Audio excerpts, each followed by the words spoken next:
کله کله د کور مشر په یو شعبه کې نوکر وي نو چې هغه په کومه شعبه کې نوکر وي کېدای شي هلته هغه افسر وي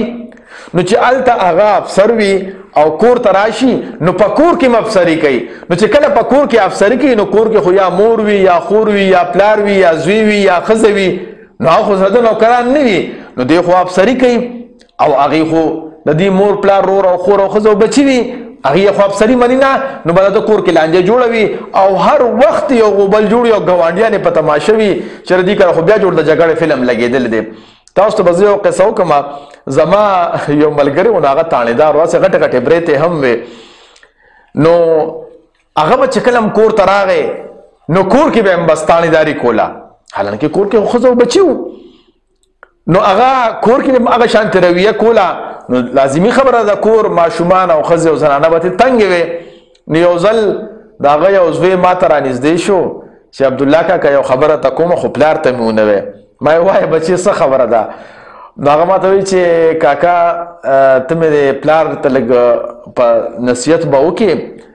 چې مونږ خو د ده نه ډېر زیات تنګ یو پوځې له ترې راغلي یو او دا مې راته مور ویلي چې عبدالله کاکا ته ووایه نو هغه ما وی ښه بچې زه به ورته ووایم کله چې زما هغه ملګری تاڼېدار صاحب ما سره ملو شو نو ما ورته د خپل کور قصه شروع کړه ما یاره زه چې کور ته راشم نو زه داسې طریقه کوم ښځې سره داسې ملاوېږم بچو سره داسې ملاوېږم مور پلار سره داسې ملاوېږم او هغې له ټایم ورکوم او په داسې طریقه سره زه خبرې کوم نو هغه ما ته وایي چې یاره زما خو کور سم جهنم جوړ شوی دی زه خو چې کور ته راشم بس د وړو خبر را باندې بده لګي د ښځې خبر را باندې بده لګي چې دا څه وجه ده نو ما ورته وایي داسې کار دی زه ته یو خبره کوم خفه کېږي به نه مینه نه کوه ما یې ستاسو په ذهن کې دا خبره ناسته ده چې په تاڼه کې هم چې کوم دی هلته راسره سپیان دي او چې کوم دی نو ملزمان او مجرمان دي نو په هغې باندې خو تاسو دوړه دباو کوئ نو هغه خو ستاسو دوړه دباو ومني او خاموشه شي او څه ته غږ نه کوي نو ما یې کور کې هم تاسو تاڼې داړې کوئ نو ما وایي د دقې وجې نه ستاسو کور کې هم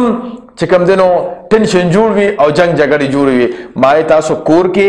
د یو ښه پلار په حیثیت باندې د یو ښه زوی په حیثیت باندې د یو ښه خاوند په حیثیت باندې خلکو سره رویه کوه تاسو به وګورئ د هغې رویې به خامخا بدلې شي د خدای دپاره پښتنو ځانونه وپېژنئ ستاسو دپاره خو به ځان له پیغمبر نه راځي